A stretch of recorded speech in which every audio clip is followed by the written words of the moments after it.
సదాశివసమారంభాం శంకరాచార్యమధ్యమాం శ్రీసిద్ధేశ్వర పర్యంతాం వందే గురు పరంపరాం. మా గురుదేవులు కుట్టాళం శంకరాచార్య జగద్గురు శ్రీ శ్రీ శ్రీ సిద్ధేశ్వరానంద భారతి మహాస్వామి వారి పాదాలకు నమస్కరిస్తూ, అరుణాం కరుణా తరంగితాక్షీం ధృత పాశాంకుశ పుష్పబాణ చాపాం అణిమాదిభిరావృతాం మయూఖైః అహమిత్యేవ విభావయే భవానీ. జగన్మాత ఆ లలిత త్రిపుర సుందరి అమ్మవారి పాద పద్మాలకు ప్రణమిల్లుతూ అమ్మవారి అనుగ్రహం అందరి మీద వర్షించాలి అని కోరుకుంటూ, అమ్మవారి గురించి వశిన్యాని దేవతలు మిత్రరూపిణి అని చెప్పారు. అంటే మిత్రుడు అంటే ఆ సూర్యుడు, ఆ సూర్య స్వరూపిణి అమ్మవారు. సూర్య మండలంలో ఉండి సూర్యుడికి కూడా అంత తేజస్సునిచ్చి ఆ ప్రకాశించేటువంటి శక్తిని ప్రసాదించినటువంటి ఆ అమ్మవారు కాబట్టి అమ్మవారిని మిత్రరూపిణి అని అన్నారు. అందులోనూ 12 ఆదిత్యులలో మిత్రుడు అనున్నాడు. ఆ మిత్రుడు ఎవరో కాదు, అమ్మవారి అంశే. ఆ మిత్ర వరుణులు జంట దేవతలుగా ఉంటారు.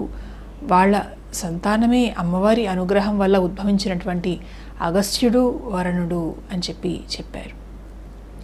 అంతేకాదు, మిత్రరూపిణి అంటే స్నేహితురాలుగా అమ్మవారిని భావించి ఉపాసించవచ్చు. ఆమె మిత్రరూపిణిగా స్నేహితురాలుగా రాధాదేవి స్నేహితురాలుగా ఉన్నది బృందావనంలో. అందుకే మిత్రరూపిణి అని అన్నారని బృందావన కథలు మనకి చెప్తున్నాయి.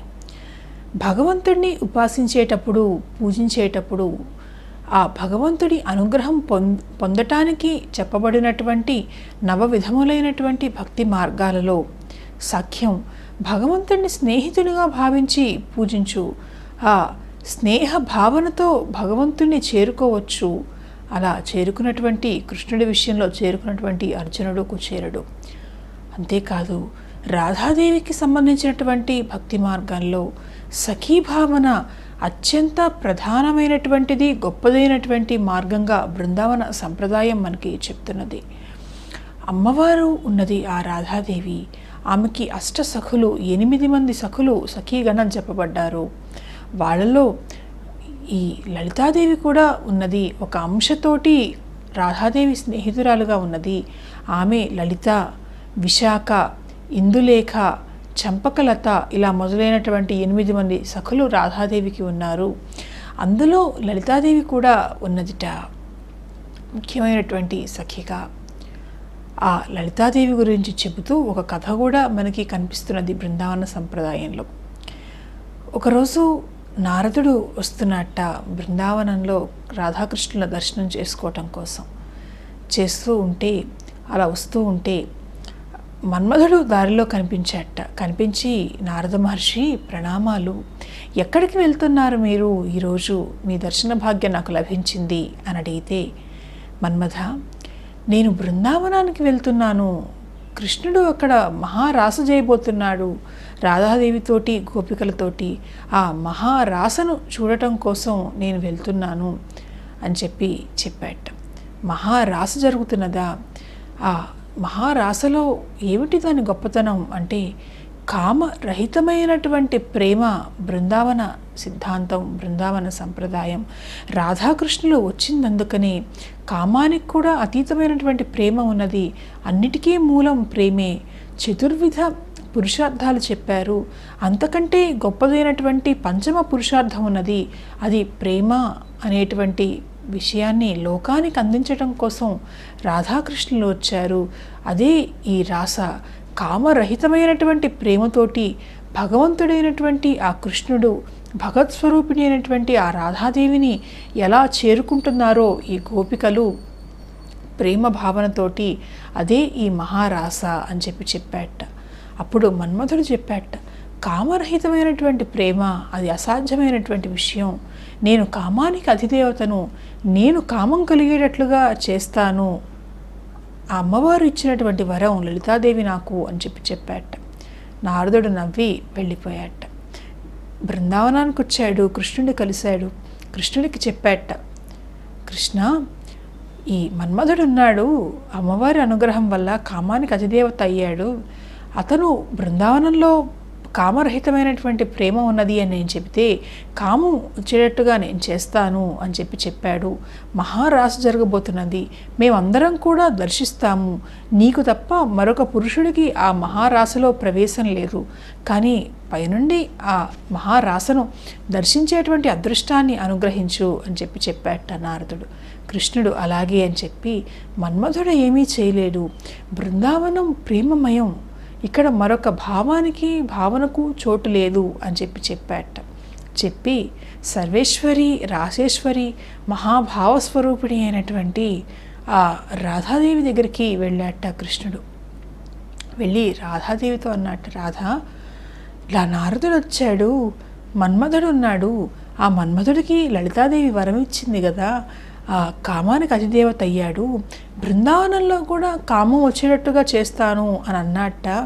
నేను నారదుడికి చెప్పాను, బృందావనంలో ప్రేమకు తప్ప రసోపాసనకు తప్ప మరొక భావనకి స్థానం లేదు అని చెప్పాను, ఎలాగైనా సరే నా మాట నిలబెట్టు అని అన్నట్ట కృష్ణుడు. అప్పుడు రాధాదేవి నవ్వి, కృష్ణ, మిగిలినటువంటి మరే చోటైనా మన్మధుని ఆటలు సాగుతాయేమో, కానీ బృందావనంలో రాసవేళ గోపికల మీద కాముడి ఆటలు సాగవు. ప్రేమ భావనతో ప్రపంచం ప్రకాశించాలి, ఆ ప్రేమ భావాన్ని లోకానికి అందించాలి అని చెప్పి ప్రేమను అందించడం కోసం మనం వచ్చాము.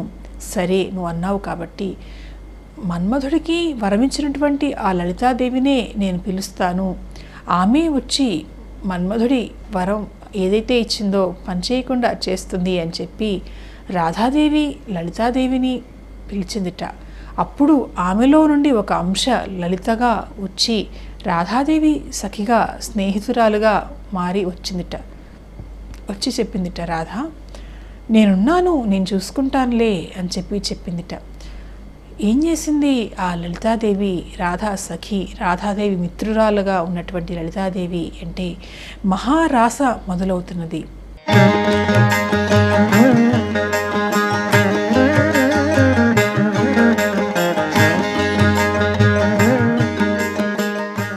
రాస మొదలవుతుంటే మన్మధుడు వచ్చాడు, తన పుష్పబాణాలు వేస్తున్నాడు. ఆ బాణాలకు ఉన్నటువంటి అత్యంత శక్తి, ఆ కామశక్తిని అనుగ్రహించింది లలితాదేవి. ఆమె వచ్చి అక్కడ నిలబడది. మహారాసు జరుగుతుంటే ఆమె కూడా ఈ లలితగా గోపికగా మారింది, రాధాదేవి స్నేహితురాలుగా ఒక అంశతోటి. ఆమె వచ్చి ఆ రాసు జరిగేటప్పుడు బయట నిలబడింది. ఈ మన్మధుడు వేసేటువంటి పుష్పబాణాలు ఆవిడకు తగులుతున్నాయి, రాసులో ప్రవేశించటం లేదు. ఆమె ఇచ్చినటువంటి వరం, ఆమె ఇచ్చినటువంటి శక్తి ఆమెనేం చేయగలుగుతుంది? అలా మన్మధుడు ఓడిపోయాడు, సిగ్గుతో తల ఉంచుకొని వెళ్ళిపోయాడు. అలా రాధాదేవి స్నేహితురాలుగా, ఆమె సఖిగా, గోపికగా మారింది లలిత. బృందావనంలో కనుక చూస్తే లలిత, విశాఖ వీళ్ళందరికీ సంబంధించినటువంటి విశేషాలు, మందిరంలో అష్టసఖులకు సంబంధించినటువంటి మందిరాలు కూడా మనకు కనిపిస్తున్నాయి. ప్రధానమైనటువంటి సఖులుగా విశాఖ, లలిత చెప్పబడ్డారు. వాళ్ళతో ఉన్నటువంటి మందిరాలు కూడా మనకి బృందావనంలో కనిపిస్తున్నాయి. రాధాదేవిని సఖిగా భావించి ఉపాసించటం అత్యంత ఉన్నతమైనటువంటి సాధన. అంతకు మించినటువంటి సాధన మరొకటి లేదుట. గోపీభావంతో కృష్ణుణ్ణి ఉపాసించి మనల్ని మనం గోపికలుగా భావించేటువంటి మధుర భక్తి ఏదైతే ఉన్నదో అంతకు మించినటువంటి భావనట ఈ సఖీ భావన.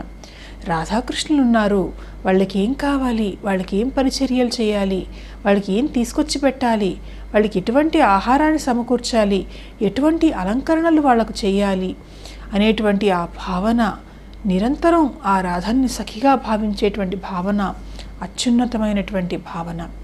బృందావనంలో చెప్పబడినటువంటి యోగులు, సిద్ధులు ఆ యోగస్థితిని చేరారు. ఎలా చేరారు అంటే తపస్సులు చేసి కాదు, ఉపవాసారి దీక్షలు చేసి కాదు, నిరంతరం తమని తాము రాధా సఖులుగా భావించి ఆ రాసమండలిలో చేరటం కోసం చేసినటువంటి భావ సాధన.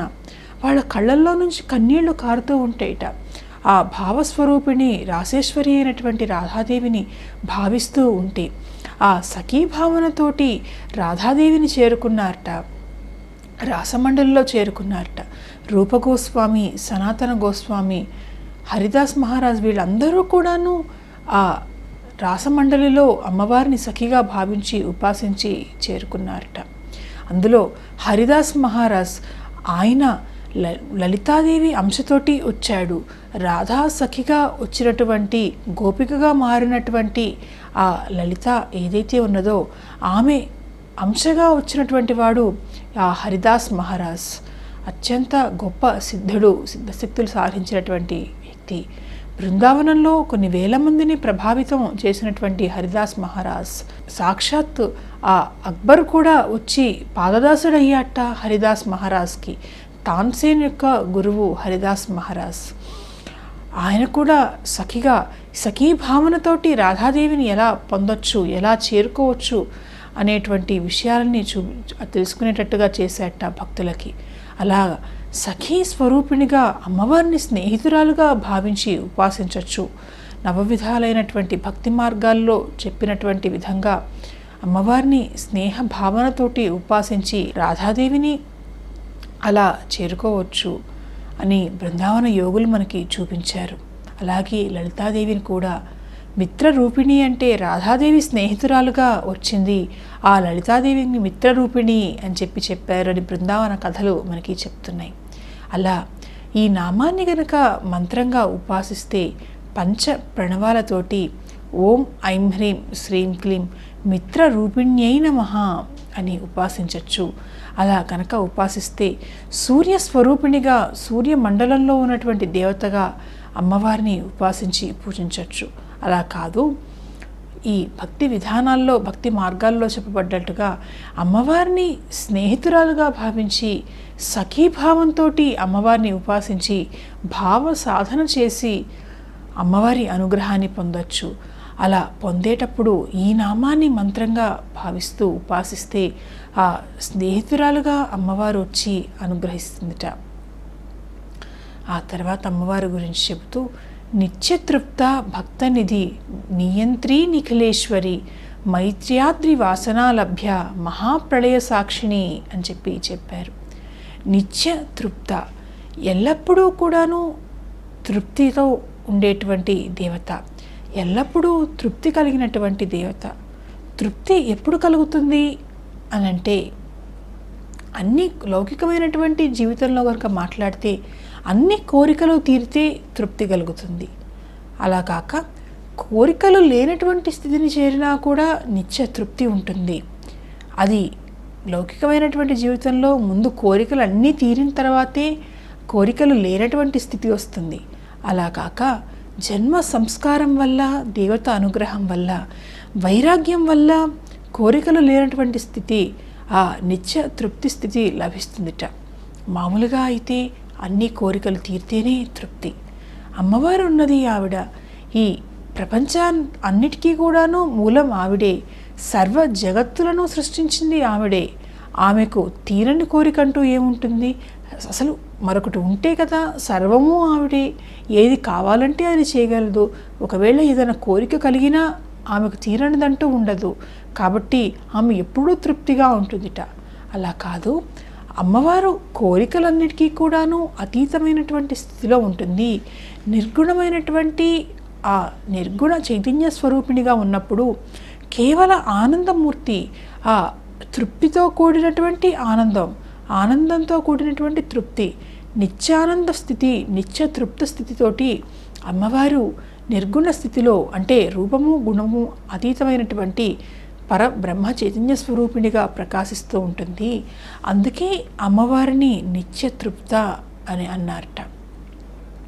ఈ నామాన్ని గనక మంత్రంగా ఉపాసిస్తే పంచ ప్రణవాలతోటి ఓం ఐం హ్రీం శ్రీం క్లీం నిత్య తృప్తాయై నమః అని ఉపాసించవచ్చు. ఉపాసిస్తే కావలసినటువంటి కోరుకున్నటువంటి కోరికలు తీర్చి అమ్మవారు తృప్తినిస్తుంది. కానీ కోరికలు తీరటం వేరు, తృప్తి రావటం వేరు. చాలామంది ఎన్నో వరాలు కోరుకుంటారు, కోరికలు కోరుకుంటారు. ఆ కోరికలు తీరుతున్నా కూడా తృప్తి ఉండదు. ఇంకా ఏదో కావాలి, ఇంకా ఏదో సాధించాలి, ఆ అసంతృప్తిగా ఉంటుంటారు. ఎప్పుడైతే అసంతృప్తి ఉంటుందో అది ఆనందాన్ని దూరం చేస్తుంది. కాబట్టి తృప్తి కావాలి, సంతృప్తిగా ఉండాలి అంటే అమ్మవారిని ఈ నామంతో ఉపాసించవచ్చు.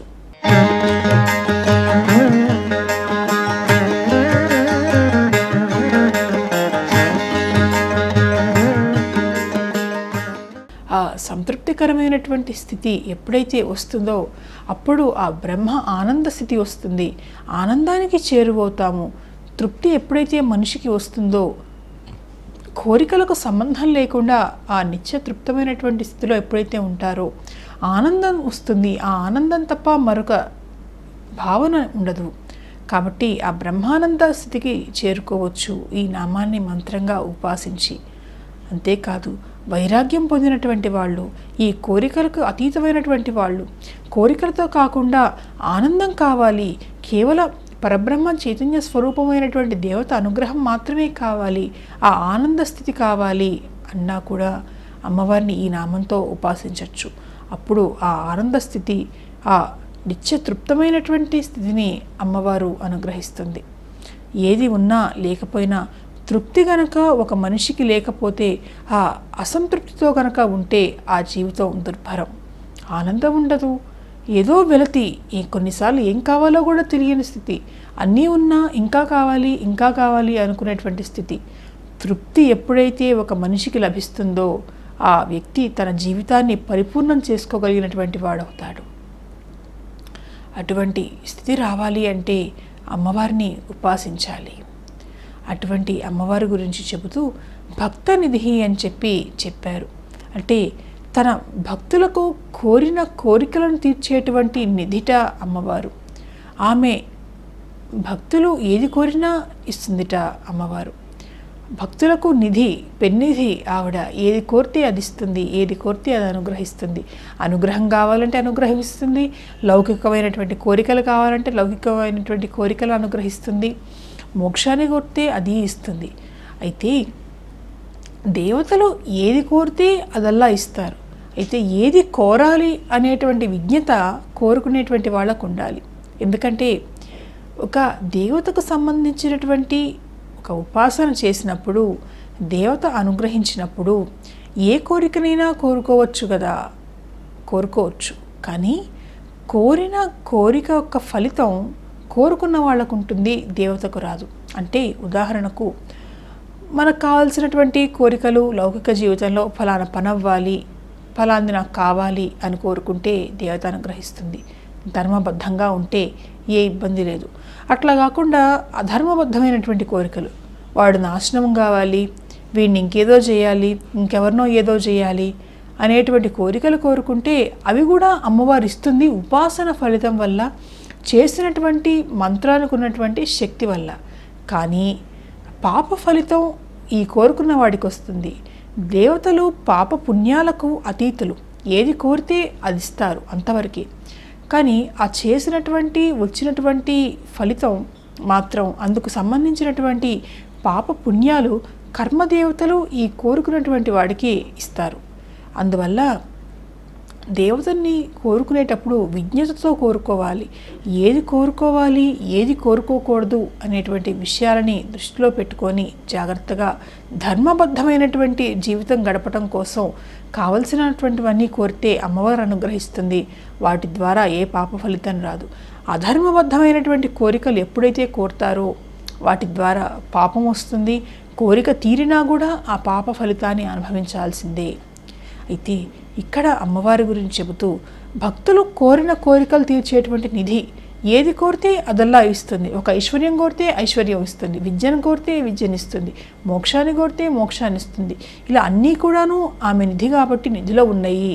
ఆ నిధిలో నుండి ఎవరికి ఏం కావాలో అది తీసుకోవాలి అంటే భక్తులు వాళ్ళకి కావాల్సింది తీసుకోవచ్చు అమ్మవారిని ఉపాసించి. భక్తులకి ఆశ్రయస్థానం, గమ్యస్థానం అమ్మవారే. అసలు ఉన్నది ఆవిడే.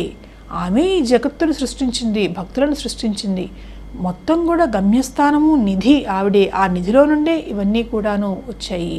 బహుశ్యాం ప్రజాయేతి అని చెప్పినట్లుగా ఆ నిధి ఏదైతే ఉన్నదో అమ్మవారు అందులో నుండే ఈ జగత్తును సృష్టించింది. రకరకాల రూపాలు తీసుకుంది, రకరకాల అవతారాలు తీసుకుంది. అనేక బ్రహ్మాండాలను సృష్టించింది. అంటే గమ్యస్థానం ఆ నిధి అయినటువంటి అమ్మవారు, ఆమె అనేక రూపాలు అనేక విధాలైనటువంటిగా తనను తాను వ్యక్తపరుచుకుంది. కాబట్టి అటువంటి ఆ నిధి స్వరూపిణిగా అమ్మవారిని భావించి భక్తులు కనుక ఉపాసిస్తే కోరిన కోరికలను ఇస్తుందిట అమ్మవారు.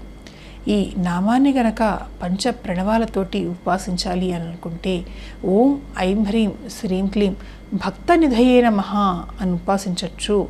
ఆ భక్తులకు పెన్నిధి అయినటువంటి ఆ లలితాదేవి భక్తులు ఏది కోరినా కూడా ఈ నామంతో ఉపాసిస్తే అనుగ్రహిస్తుందిట.